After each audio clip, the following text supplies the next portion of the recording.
हमारे शास्त्र वर्णन करते हैं कि दरवाजे पर नींबू और मिर्ची क्यों टांगा जाता है। दुकान के बाहर, घर के बाहर नींबू मिर्ची क्यों टांगते हैं? क्योंकि लक्ष्मी और दरिद्रता, इन दोनों देवियों को भगवान विष्णु का वर है कि ये प्रतिदिन भूमंडल पर विचरण करने के लिए जाएंगी। प्रतिदिन, रोज, प्रतिदिन लक्ष्मी और दरिद्रता दोनों भ्रमण के लिए निकलेंगे। और जिसके घर में मिष्ठान रखा होगा, उसके घर में लक्ष्मी मीठा खाने के लिए अंदर प्रवेश कर जाती है। और नींबू और मिर्ची दरवाजे पर इसलिए बांधते हैं कि दरिद्रता हमारे घर में प्रवेश ना करे, वो दरवाजे से खाकर ही चली जाए। दरवाजे से। एक बात बहुत ध्यान रखना, जिसके घर में फ्रिज में, डलिया में या रसोई घर में नींबू और मिर्ची ये दोनों एक ही जगह रखे रहते हैं, उसके घर में कभी शांति नहीं रहती है। सास बहू का, ननंद भाभी का, भाई भाई का, परिवार में कुछ ना कुछ क्लेश जरूर ही होगा। 4 दिन अगर अच्छे निकल गए तो 5वें दिन क्लेश का जाएगा। 5 दिन अच्छे निकल गए, 6ठा दिन क्लेश का जाएगा। कुछ ना कुछ, एक जरा सी कटोरी पड़ी है उसके पीछे विवाद चालू हो जाएगा, जरा सा पानी ढुल गया उसके पीछे विवाद चालू हो जाएगा, बेडशीट बदल रहे थे उसके पीछे विवाद चालू हो जाएगा, पति कक्ष में आया विवाद चालू हो जाएगा। तुमने एक शब्द कहा, कोई लड़ाई की बात नहीं करी, फिर भी विवाद चालू हो जाएगा। समझ लेना कि घर के रसोई घर में या फ्रिज में नींबू और मिर्ची साथ रखा हुआ है तो वो क्लेश तो देगा ही। पंडितों से पूछोगे, ज्योतिषाचार्यों से पूछोगे, वो कहेंगे मोती पिना दो, कोई कहेगा पितृदोष हो गया, कोई कहेगा काल सर्प दोष हो गया, कोई कहेगा वास्तु दोष हो गया, पर वो आपको ये नहीं बताएंगे कि नींबू और मिर्ची एक डलिया में रखा हुआ है। ये हमारा वेद, हमारा शास्त्र बताएगा कि नींबू और मिर्ची ये दरिद्रता देवी को प्रिय है, और जहां नींबू और मिर्ची साथ रखा वहां दरिद्रता प्रवेश कर जाती है, और दरिद्रता गई तो वो क्लेश उत्पन्न करती है, जिससे इसके घर में सुख ना रहे। सुख नहीं रहेगा तो लक्ष्मी नहीं रहेगी, दरिद्रता उसके घर में आराम से रह सकती है।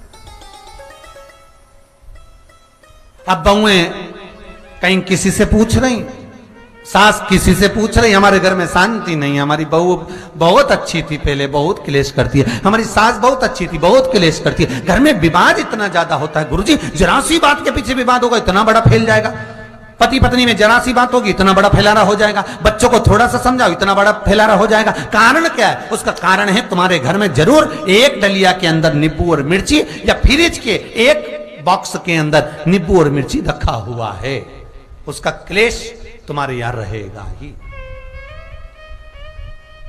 सदा रहेगा। इसलिए महाराज नींबू मिर्ची दरवाजे पर टांगा जाता है, बाहर संग नहीं, बाहर जाए।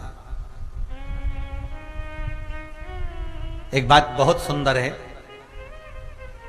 जैसे दूध और दही दोनों एक ही झोले में, एक ही बैग में, एक कैरी बैग के अंदर दूध और दही अलग अलग पॉलिथीन में बंधे हुए हैं, अलग अलग डोलची में, अलग अलग डब्बे में रखे हुए हैं। एक व्यक्ति एक ही बैग के अंदर दूध और दही ये दोनों चीज अगर लेकर घर के अंदर आता है तो उसके घर में संपदा की तो कमी आती ही है, उसके घर में संपदा टिकती नहीं है। घर में अगर लाख रुपए रखे हैं तो 3 दिन या 4 दिन के अंदर वो पैसा वापस जाना है। दही और दूध अगर एक ही साथ आया है, एक ही व्यक्ति एक ही झोले में, एक ही बैग में, एक ही कैरी बैग में अगर लेकर आया, उसी तरह नींबू और मिर्ची का भी क्रम है महाराज। कई सब्जी वाले उसको एक साथ बांध देते, नहीं नहीं, नींबू भले अलग बैग में डाल लो, पन्नी में अलग बांधकर या झोले में अलग बांधकर मिर्ची रख लो, वो चल जाएगा, पर एक साथ अलग हो। मेरे को मालूम है दरिद्रता कि तेरे को खट्टा और तीखा पसंद है, इसीलिए महाराज हमारे हिंदू धर्म में बेटी की विदाई में 4 चीजें नहीं दी जाती। बेटी की विदाई में 4 चीजें नहीं देते। पहली झाड़ू, दूसरी सुई, तीसरी चलनी और चौथा अचार की बरनी। ये बेटी के कन्यादान में, बेटी की विदाई में नहीं देते। बड़ी दे दो, पापड़ दे दो, ये चल जाएगा, पर बेटी की विदाई में, बेटी के कन्यादान में ना तो झाड़ू जाएगी, ना सुई जाती है, ना चलनी जाती है, ना अचार की बरनी जाती है। और मेरा निवेदन है, अगर बेटी को तुम्हारे घर का, तुम्हारे हाथ का अचार कितना भी पसंद हो और बेटी के मम्मी बना के दे रहे, नहीं, मत देना, क्योंकि बेटी तन, मन और धन, ये तीन चीजों से दुखी रहेगी। अगर मां ने अचार दे दिया तो बेटी के घर में या तो तन से दुखी रहेगी, या मन से दुखी रहेगी, या धन से दुखी रहेगी। बेटी को ये तीन दुख तो रहेंगे ही। कई लोग तो अपनी बहू से कहते हैं, बेटा तू मायके जा रही, तेरी मम्मी के हाथ का अचार अच्छा लगता है, लिया ना बांध के। अब उनको कौन समझाए? तुमने तो कह दिया बांध के लिया ना, पर उसको समझो तो सही, क्यों नहीं लाना है? नहीं। महाराज, दरिद्रता देवी को क्रोध आ गया। लक्ष्मी जी के साथ नारायण जाने लगे तो लक्ष्मी जी बोली, रुको प्रभु, मेरी बहन पीपल के पेड़ के नीचे बैठी है, आप कृपा करो। भगवान विष्णु ने कहा, सुनो लक्ष्मी, लक्ष्मी और नारायण इस पीपल के वृक्ष के नीचे आकर दरिद्रता देवी से मिले हैं। 7 दिन तक, पूरे सप्ताह पीपल के वृक्ष के नीचे लक्ष्मी और नारायण का वासा होगा। जो पीपल के वृक्ष के नीचे आकर दीप जलाएगा, पूजन करेगा, पाठ करेगा, उसको संपदा की प्राप्ति होगी। इतने में दरिद्रता देवी खड़ी हो गई और दरिद्रता ने कहा, वाह नारायण वाह, क्या बात है आपकी, पीपल के वृक्ष के नीचे तुम मिलने के लिए आए, मैं तो पहले से बैठी थी। 7 दिन तुमने अपने कर लिए, इसमें 1 दिन मेरा होगा। भगवान ने कहा, कौन सा? तब दरिद्रता देवी कहती है, रविवार का दिन पीपल के वृक्ष के नीचे ये दरिद्रता देवी विराजमान रहेगी। अगर रविवार के दिन कोई पीपल के वृक्ष के नीचे आएगा तो उसके साथ दरिद्रता देवी उसके घर में प्रवेश करेगी। इसलिए शास्त्र रीति में भगवान विष्णु ने उसी समय पलटवार करते हुए कह दिया, अरे ओ दरिद्रता सुन, पीपल के वृक्ष के नीचे अगर कोई रविवार को आया और कोई पूजन की सामग्री लेकर आया, हाथ में कुछ ना कुछ उसके हुआ, खाली हाथ आया, तो तू उसके घर में प्रवेश करेगी, और अगर भरा हुआ हाथ रहा तो तू उसके यहां प्रवेश नहीं कर सकती।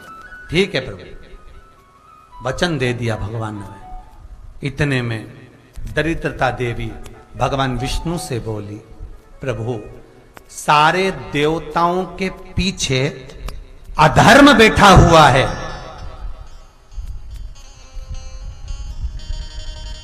सारे देवताओं के पीछे अधर्म बैठा हुआ है।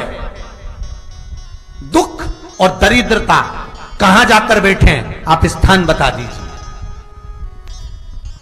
आपको अब भी कहा कथा में कि देवताओं के पीछे, देवियों के पीछे, पीठ के भाग में अधर्म का निवास है, आगे धर्म का निवास है। इसलिए मंदिर में अग्रण्य प्रणाम करना चाहिए, आगे क्यों, पीछे नहीं। दरिद्रता देवी कहती है, ये दरिद्रता और दुख कहां जाकर बैठेंगे, आप वर दीजिए। भगवान विष्णु ने कहा, ये भी तेरे लिए है, तू लक्ष्मी की बहन है, मांग ले, तुझे कहां बैठना है, कहां रहना है। दरिद्रता देवी कहती है, जिस घर में स्त्री दोपहर में सोती होगी उसके घर में दुख और दरिद्रता दोनों जाएंगे।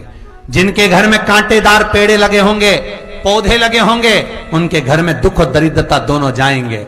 जिनके घर में रात्रि में बासी बर्तन पड़े रहेंगे, उनके घर में दुख और दरिद्रता दोनों जाएंगे। भगवान विष्णु बोले, ठीक है। इतने में दरिद्रता देवी बोली, सारे देवताओं में प्रथम मान्य होने वाले श्री गणेश जी महाराज के पीठ के पीछे कोई नहीं बैठा, अधर्म नहीं बैठा। आप हमें वर दो कि दरिद्रता और दुख गणेश जी की पीठ के पीछे विराजमान होंगे, पृष्ठभाग में दरिद्रता और दुख दोनों रहेंगे। वर दो।